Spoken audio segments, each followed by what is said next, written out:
Who's going to give a bit of an overview, if you like, a verbal overview of what's going on. Thank you. Okay, hello.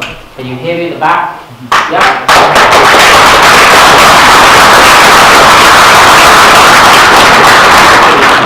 So, I was relying on that, and that is something I do not have at the moment. So, a lot of this is going to be attempted to be very descriptive in the way I do things. So my name is Matt, and I am the founder/CEO of a company called Mettar Simulations, and we were founded about a year and a half ago now. We're comprised of a pretty strong and large team, all of developers from all different walks of life, and we all are enthusiasts of flight simulation, like I'm pretty sure everyone here is. So. The presentation today is, I'm splitting it into 4 parts. The first part is going to be about a project that we're working on called Project Fly.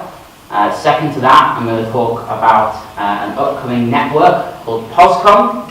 Thirdly is going to be a brief preview, if we get this thing working by that time, of our upcoming A380 project. And then the last part is about a new platform that we're launching in 2019 called SimStall. And so I have absolutely no idea how many people know about anything I've just said. So if you recognize any of those names, raise your hand. Okay, we're good. Nice. Okay, so you can't see what I can see, but I'll attempt to relay it. So Project Fly. How many of you use Project Fly? This is going to be easy. Nice. Okay, so for those of you who don't know, Project Fly is essentially a really fancy real-time tracking program. And it was started back in 2013. It was one of those crazy shower thoughts in which I was part of multiple virtual airlines. I'm sure everyone at some point has been involved in a virtual airline. And I was just kind of sick of rules, regulations, and having to fly at a certain airline and a certain fleet, and etc. I just wanted something that could log my flight in real time, and thus we set on this journey to create Project Fly. Now, bear in mind, in 2013, I was alone, and I had a team of me and 2 other people. So the very first time Project Fly launched, it was really quite bad. But for some reason people carried on using it, and here we are in 2018 with just shy of 40,000 active members, which is something I never thought we'd ever see, and growing at an exponential rate. If you all use Project Fly, which most of you have by the round of hands, I guess I should talk about the future and what we're doing. Right now, we have kind of migrated away from, we used to do everything on the desktop, on the website even, and we had a little tracking tool called SimStall, and that would allow you to book a flight on the website and then you fly with the tracking tool. Now we've migrated across into our own desktop application, which is being updated weekly, bi-weekly, whenever really we get the chance. And we, at the moment, support all of the major platforms. So we support Prepared, we use Prepared, we support FSX, FSX Steam Edition, X-Plane. There is a kind of Easter egg support for Aerofly FS2, if anybody used that. And also we're going to be rolling out support for Infinite Flight, if anybody uses Infinite Flight, which is something that there's only a recent development. As far as the direction of Project Fly in 2018 and beyond, we have taken on a bunch of new recruits. One of them is a guy called Govan from Turkey, very, very talented guy. He rounds up our branding/UI department, and I really good to see right now because the stuff he's done with it is fantastic. And he has basically rebranded Project Fly from the little triangular plain logo that took 5 minutes in Paint to something that is really quite nice and looks pretty professional. So a huge UI update, and basically just from a UX point of view, so a user experience point of view, everything has just become simplified. From that, we released on Windows, and Windows only, although we technically lied on the website. We said that we supported Linux and Mac. And at the time we thought we did, but it turns out we didn't. And we've been working hard over the past sort of 6 to 8 months trying to ship a Mac analytics client, which is pretty much almost ready to go. We do have, I don't know whether it's a loud minority or if it actually is a lot of people. Hands up if you use Mac for flight simming. So 1, 2, 3, 4. It's a loud minority, okay. So the Mac client, I get pestered about all the time. And so for the few of you that are interested, the Mac client is coming very soon. We had some issues with developing it. For example, if you minimize the app to the tray in the top right of the Mac, the tray icon would go the full size of the screen, and you couldn't click anything else until you restarted the Mac. So obviously we can't ship you something like that. It won't work very well. So the Mac, as I said, is coming pretty soon. Beyond that, we also have over there, raise your hand, Dan. Dan is paired with Liz, who is sat on the floor somewhere over there. They are our new recruits for the support side of Project Fly. So if you've ever had a problem with it, and in the last sort of maybe 3 or 4 months you've had your ticket replied to, that is who is rounding them up. It's not me. People think it's me. I promise you it's not. I hate support. It's not my thing. You'll laugh, it's true. So they're rounding up the support. And we aim to get through our kind of like internal goal is to aim to get through support tickets within 24 hours. So if you don't get your support ticket answered within that time, then feel free to call me a liar, but it's what it is. Some stats as far as Project Fly's growth. As I said, just shy of 40,000 active users. That's total users that have filed a flight within the last 30 days. We averaged in the last 30 days, so we have 30 days worth of stats, I don't know why I blame Mitch, 2,005 active flights a day, so that's 2,000 people flying 500 flights every single day, and we are up 278% growth from last year. I don't know why people are so interested in stats. Personally, I mean, it's nice for me to see, but I don't really care as long as people are enjoying themselves. That's really fine. Again, I was relying on this. The biggest thing for us this year is something called the Project Fly Dispatcher. And that is quite possibly one of the most complicated things that we've ever worked on. I've certainly ever worked on, and we're building an A380 as well, which should say something. The dispatcher itself is currently being worked on by, I don't know what's happened here, the Mac just went crazy, but that's my life right now. Okay, so the Project Fly Dispatcher right now is actually in the hands of something called the Project Fly Focus Group.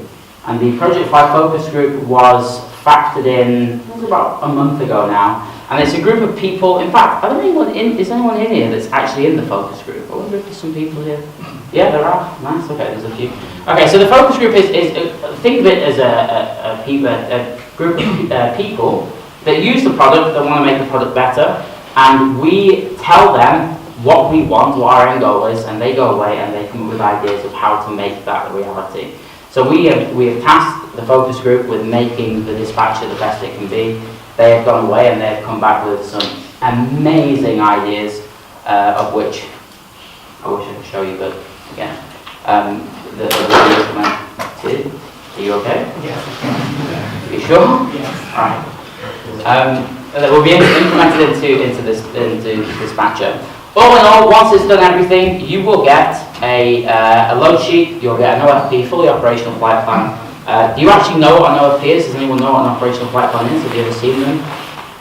Not many of you, okay, that's interesting. So an operational flight plan is, if you have ever been in an aircraft in real life, and you've been at the gate, for example, you may see the pilots, they go up to the terminal kiosk thing, and they will be given like a huge load of paper. Now, most of the time that's just loads and weights and stuff like that, but also they get given another huge ream of paper which tells you things like zero fuel weight, all your fuel, all your payload, etc., etc.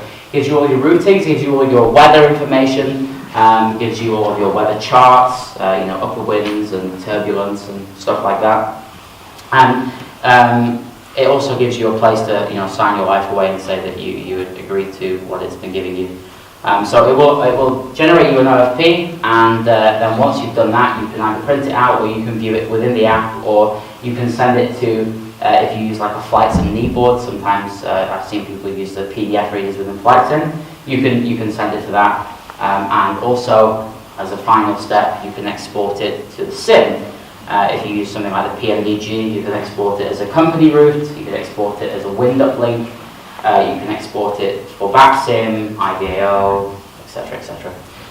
So that's the dispatcher. As far as when it's ready, the answer is always the same with me, because I don't know how long is a piece of string. It is not far away. We are pretty far into things. We already know exactly how we're going to do it, and how it's going to be designed. So considering we now have, as only recently, we have a full-time team working on it, then I would imagine maybe towards the tail end of the year you'll probably see something. There's some really pretty graphics of how it looks, but I can't show you them, but just trust me, the use of the map, the use of our map service, which you will have seen if you look at our stand in the exhibitor hall, that map is used extensively for the routing, and you can kind of see the routing plotted on the map, and you can see different things, and etc., etc. One thing that we're also rolling out as well is the ability to chat with other people. At the moment, you can add friends, and people have said for the last 6 months, well, great, I can add a friend, but what I can't do is communicate with them, and you're absolutely right, you couldn't, but you will be able to from the next update, which will be, I don't know, probably a month from now. We've stopped doing the weekly updates because we want to focus on giving the latest and greatest features to the focus group, so that they can iron out all of the bugs and give them to you in a readable and bug-free form. So chat is coming, and also the biggest thing is mobile integration, which we've been asked about a million times. Mobile integration for me doesn't necessarily mean that you can use Project Fly on your mobile. I don't really see how you could track and log a flight from a phone. But what we can do is we can send you push notifications. For example, if you use a network like VATSIM or IVAO and someone sends you a contact me, or if you are approaching top of descent or your SIM crashes or something like that, we will send all these notifications to your phone. And if you're out and about and you're like, oh yeah, I need to get back and do whatever, and you can complete your flight or not if you don't want to, it's up to you. So that's really what's in the works for Project Fly at the moment. It's going in the right direction. We've got a really strong team, as I said. We're just building it off a whim, really. As I say, fake it till you make it. We never realised it was anything, or it was going to be anything that it is today. And so, if you use it, thank you. And if you continue to support what we do with it, then absolutely thank you. So, next, I don't know how I'm going to do this because I need the audio. Is there no way of audio? Can I do audio? You can play audio without... Right, let's see if we can play some audio. If we can do this, then we're on to a winner. So I'm going to kind of rush through this next section because I only actually have a few things to show you, and both of them have downloaded before anything else. And then hopefully by the time I go through this and the slide demonstration thing will be back, I can show you the A380, and then that's all you're interested in, so good. So, there is a new kid on the block as far as a network goes. Hands up if you've heard of POSCON. Okay, well, POSCON is basically, if you've used VATSIM or you've used IVAO, the kind of online ATC network. It is a group of people that have come from all backgrounds really, but mostly from VATSIM, and coming together to make a new network. And we've been working on it, well actually, let me go back a little bit. POSCON's been a thing for a couple of years, and then 2 or 3 months ago I joined the team with my guys, and we kind of collaborated, and the end goal obviously is to release the network. Now, we've got, where is he? AJ's there, raise your hand. So AJ and then Nico next to him. You may know these two, he's not going to raise his hands because he's stubborn, but there's myself and these two guys, and we're involved in POSCON, kind of, I don't like using this, but at the top. And I lead all the technical stuff. AJ leads basically all of the operational stuff, and technically he's the CEO. I'm not quite sure what Nico does, but there you go. I'm going to show you, not show you, I'm going to let you hear some of the voice demos that we've been working on for the POSCON network. Alex Ying is responsible for these demonstrations, and he's one of the voice developers. He works alongside a guy called Tim. And if I had better internet in here, I would be able to download the transcript that actually explains the different way that the signal is relayed. AJ might be able to explain it better than me because he flies planes for a living and I don't. Well, virtual ones anyway. So you want to chip in on this or? Go ahead. Alright, okay. So, he's gone all shy. I don't know why. Okay, so if you want the voice, here's a voice for you. This is clear voice through our ear codec. And currently, a lot of noise. And you can hear that on my right now. And at a distance. And here is a wooden copy of our deck.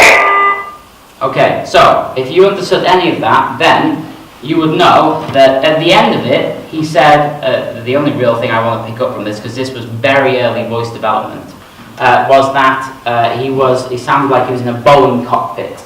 And I think one of the coolest things that I've seen so far in our voice development, along with the high frequency stuff and terrain blocking and stuff like that, is that we can manipulate the voice to almost mimic how it sounds in different aircraft. So, for example, if you fly an Airbus and you fly a Boeing, you can tell the difference in the aircraft type based upon how you sound on the radio. Of course, headset has a lot to do with it, but the way that the actual radios themselves work are a little bit different.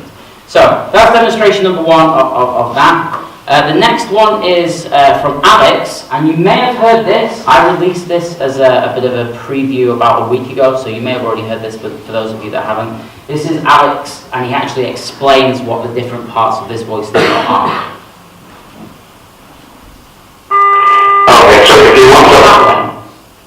There you go. Well, this is a demonstration of the POPCOM voice communication system. I'll be demonstrating some of the capabilities and effects that simulate a realistic aviation radio system. I'm currently simulating two radios placed right next to each other. You'll notice that my voice is being filtered and simulated based on the restrictions of VHF radio. I've now moved the radios, so one of them is at Otis Air Force Base, that's Kilo Foxtrot Mike Hotel out on the Cape in Massachusetts, and another is at the dry intersection, that's Delta Romeo Yankee Echo Delta, level 330 out over the Atlantic. They're 260 miles apart. You can now hear the noise effects these models have built into our system. Our system accurately models the way radio signals travel around the Earth. And when you go too far away, the ground blocks the signal, you will no longer be able to hear anything. In this situation, we're right at the limits of what we can hear from Otis. I've moved the radio back to the same place now to demonstrate our blocking effect. I'm going to start talking, and while I'm talking, another radio is going to start transmitting. My voice is now much lower, calling like a blocking tone built mostly on these signals.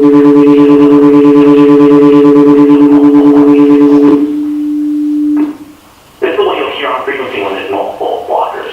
With multiple radio transmitters, you can hear more modulating effects. Blocking is also specific to each radio, so depending on who's blocking, you'll hear different tones. This was a short demonstration of just a few of the capabilities we have in the POPCOM voice system. There are many more we will be unveiling and demonstrating in the near future. Thank you for listening. Okay, so you can hear from that there's quite a few things that we've implemented so far. There's still quite a lot to go. AJ is probably way more qualified to explain what just happened than I am. So anything you picked up on that I've missed, please go ahead while we're sorting this out. I think the biggest thing is that it's all physics-based. They're all modeled. These guys are extremely smart with math, and so they're modeling everything based on the physics of radio, which is really important, I think. It's making a realistic simulation. So. Okay, so we have one more audio demo that Alex, no one's heard this. He did this for me last night, and this is kind of a role-play situation of 3 aircraft within inside the New York Center airspace. Now, it was probably a bad idea to make him do a New York demo for an English flight sim show, but the point is the same. Is it on yours? Yeah. If you give me The audio cable. There you go. But you can hear there's a number of aircraft. They're calling in from different sides of the FIR or of the airspace, from the north and from the south. Different terrain profiles and also different aircraft type. And also there's a guy that's just way over the Atlantic doing his own thing, and you can completely tell the difference.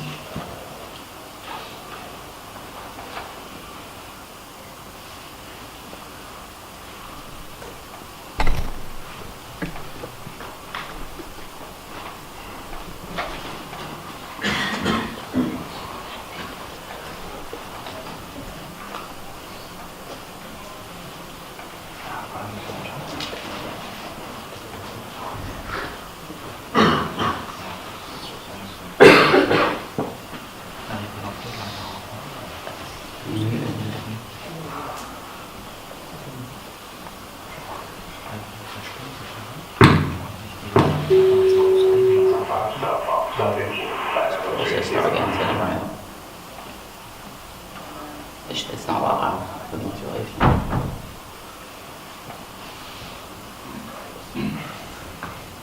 Okay. You're saying unit 1514, bubble 2005, bubble 230. And 1514, you're center climb, maintain bubble 370.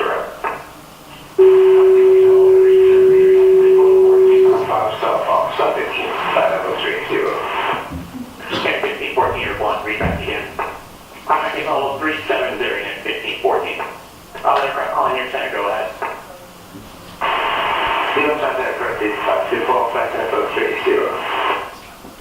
Current 524 in your center, radar contact 55 miles south static.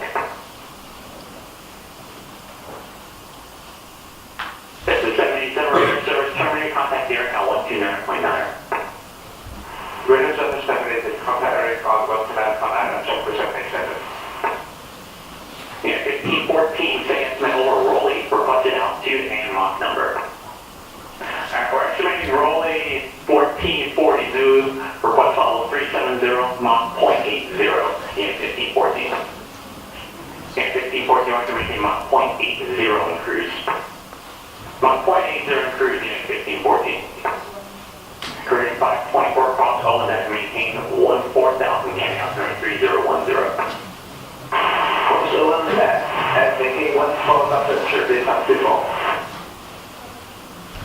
Okay, so that is a kind of role play of the transmissions between three aircraft inside the New York airspace. Again, you could probably tell who was the far one away based on the kind of distortion. Again, as AJ said, it's all physics based, so it calculates things on the fly. There's a ton of algorithms that go into figuring out exactly how the voice should sound. I think, we'll kind of do a bit of a Q&A at the end, so you've probably got some questions about POSCON and maybe the voice itself. But so far, I think that we're doing pretty well with it, and as considering, again, I've only been part of the team for a few months, the voice guys have really nailed it when it comes to developing that. So, hopefully, is it going to work? Oh, is it already on? Oh, look at that. If only this was an hour ago, it'd be alright. Actually, you need to go to the right slide, don't you? But let me... Okay, can we get the lights down? Can you actually make that out? They need to be like basically off. No, you can't turn it off. This is as low as they go. Alright, well, use your imagination, because that is supposed to be an A380 cockpit. Well, it's kind of like, pretend you are behind the captain's seat looking towards the window. You can see the left-hand side of the aircraft there. So, the A380 is one of the biggest mistakes in my life in terms of telling everybody, because every 5 minutes I get people saying to me, what's the status, when's it going to be released? It's a fraud, you're a fraud, it's paperwork, you can't do it, and so on and so forth. Well, my friends, this is the proof that that is otherwise not true. So, the A380 is being developed by myself, some of the Project Fly team, and some external third-party people that have worked on add-ons which you all use right now. And I can't remember if they really care about me using the name, so if they do, it's not worth the risk. Anyway, it's been in development now for probably about a year and a half, but bear in mind the first 6 months was just pure research and development. When you build something of this complexity, the Airbus itself, it doesn't matter if it's an A320 or if it's an A380 or a 50 or whatever, it runs off computers, within computers, within computers, within computers. So you have to start from the middle and you kind of build a foundation you work your way out. And at the beginning, you have to nail the research and development. If you don't, you're going to end up with a product that everybody hates, and that is something that I really don't want to do. So, yeah, the first 6 months was just research and development, and after that, we really got stuck into it. And I say that in the respect that it was actually a side project, and it still is. We're busy with POSCON, we're busy with SimStore, which I'll talk about in just a second, if I have time, and we're also busy with Project Fly. So this was a way to come away from the kind of web development way of life and build some software. And why not build an A380? We had access to it at the time, we still do, and yeah, it's beautiful. How do I make this go to the next slide? Okay, there she is. That is how she is currently looking as of 3 or 4 days ago. The external model is in a state of what they call refinement. So it's not textured, but it is pretty much heavily modeled with all of the animations, all of the internal details, etc., etc. And if I change to the next one, you'll see details such as that. I don't know if you can see that. Can you see it now? Yeah. Not really. It looks way better on that screen than it does on that, I'll tell you. Maybe if I switch it once more to that. Yeah, there you go. You can kind of see, if you look beyond the speed, no you can't, never mind, but trust me, beyond the speed brakes, there's so many things inside the wing that's been modelled, and basically the whole aircraft moves and feels like it should. The engine shape, wing flex, stabilizer, vertical and horizontal shaking and stuff like that. Even the cockpit will shake when you're in situations that require it. So from the point of view is it real? Does it exist? Well, it does. When will it be ready? Well, I've no idea because it takes a long time. Maybe you've seen renders of the virtual cockpit at some point, but here is an overview of it. It's very pretty, and it's not my work, so I can say that. It's a guy called Jacob who made this, and he's the same guy that modelled the Quality Wings 787. Anyone use the Quality Wings 787? An FSX P3D? Yeah, a fair few of you. Do you like it? You think it looks nice? Exactly. So yeah, he's the guy behind that. So in probably the next sort of, I don't know, 2 or 3 months it'll get completely textured. From a systems point of view, we are still working on that from our side. Again, there's another shot of it. Speaking of systems, we are doing it in a different way than kind of mainstream. So it's going to come out for X-Plane, it's going to come out for P3D. Sorry FSX users, it's impossible. The technology that we need to use to make it happen in a 32-bit environment really wouldn't go very well. So it's really not worth it. But X-Plane P3D, it will come out at the same time. We are essentially developing it in a modular sense, and we are doing it in a way that it is almost an external emulation of an Airbus A380, right? So when, if a new sim comes out, for example, or we decide that we want to create an Aerofly or DCS or something crazy like that, then we build a bridge into the sim. We have to do a couple of things internally, but basically we can put it wherever we want. The modelers may need to tweak some stuff relative to the sim, etc., etc. But we are doing it that way purely because, well, it's a lot more work. But I don't know if you think this, but there is a huge divide, I feel, between people that are on the fence about X-Plane, on the fence about P3D. There never seems to be people that can agree. I don't know why, we won't go into that. But I think if we make a product that is identical in both sims, then you can take the sim for its own merit with the same aircraft, and life's great. So, my task as someone that really only cares about how I use it is directly integrated into this whole like community aspect. So if you watch if you watch my stream, sometimes I'll mention it on stream, and I may have mentioned it on a few of my videos as well, and I make some YouTube videos. This thing will have the most in-depth sharing capability that any add-on I've seen has. We're taking the way Majestic software Q400 users, anyone? Have you ever tried to share a cockpit with someone else, or a flight deck, that's VPC?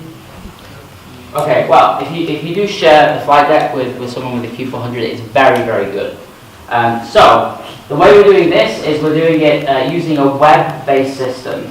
So, you will connect to a server which is connected to the web, and it will sync with the master client or the person that's flying it. And then if you're, let's say they're doing a long haul from Heathrow to LA, and you don't want to be there for that entire flight, you can just connect to the environment, boot your sim, go in there, fly it, come back out, go out, do your day job, come back at night, reconnect, land it, etc. So you don't have to keep your flights on all the time, everything will sync. Another thing that we're including as well is the ability to just be the guy that sits over the wing and watches the world go by. We're going to be modelling the cabin, which is something that I've really never seen before, to the extent of you will be able to use it as its own entity, as its own model, and you will be able to emulate the role of a virtual passenger, if you will, and you will be able to use Project Fly, because it's going to be heavily integrated into Project Fly, to be able to book flights, to be able to join flights, and to be able to be a passenger, be a captain, first officer, whatever, and go through the roles like that. So again, it's web-based, so if someone crashes or someone has a problem, it won't destroy the whole flight. It will still go. It will still be going even. It's its own container in the virtual world that you can drop in and out of as you like. So that is the A380. I don't really have time to talk about SimStore. Yeah, 3 minutes. Yeah, I've got 3 minutes. It's not worth it, is it really? I'll just butcher it. Basically, does anyone know what SimStore is? Have you followed it? Okay, 3 minutes to talk about SimStore. Right, Steam. Anyone Steam users? Game Steam, the thing you download your games with? Okay, so Steam, not Steam, SimStore is essentially Steam for flight sim with a ton of features that are very specific for flight sims. How many times have you had to reformat your computer and it's taken you ages? Anyone? I think we've all been there, to be honest. So, one of SimStore's biggest features is the ability to take stable backups of your sim, and then you can restore them from backup as and when you like. So instead of reinstalling millions of scenery, millions of aircraft, etc., it will take a chunk when it's stable, it will upload it, and then you have access to it whenever you need it.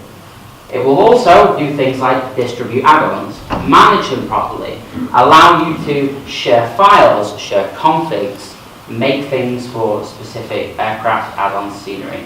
It will also allow developers, because I know there are some developers that watch this sort of stuff, to get more for their time, more money for their time.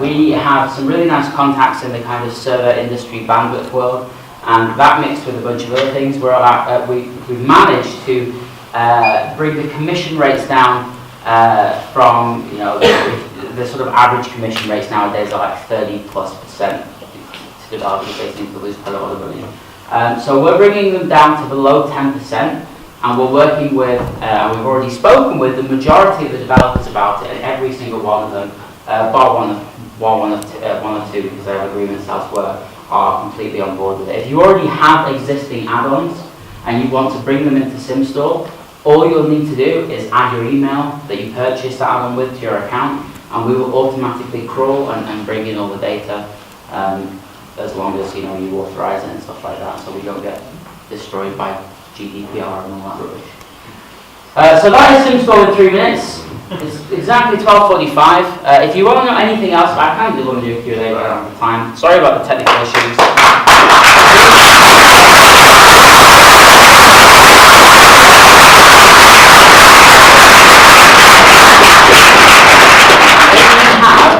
questions, I'm on the project fly stand for the rest of the day once I've gone and grabbed something to eat really quick.